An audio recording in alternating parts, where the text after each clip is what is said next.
The Bahá'í Faith is a new religion teaching the essential worth of all religions and the unity of all people. Established by Bahá'u'lláh in the 19th century, it initially developed in Persia and parts of the Middle East, where it has faced ongoing persecution since its inception. The religion is estimated to have over 5 million adherents, known as Bahá'u'lláh is spread throughout most of the world's countries and territories.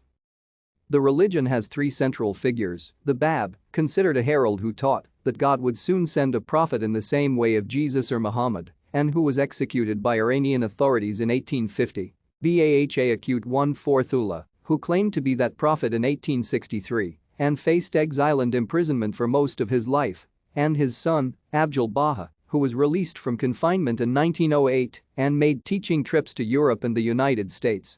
After Abdul-Baha's death in 1921, leadership of the religion fell to his grandson Shaghi Effendi. Bahá'u'lláh is annually elect local, regional, and national spiritual assemblies that govern the religion's affairs. Thank you for watching. Like and subscribe if you would like to view more of our videos. Have a nice day.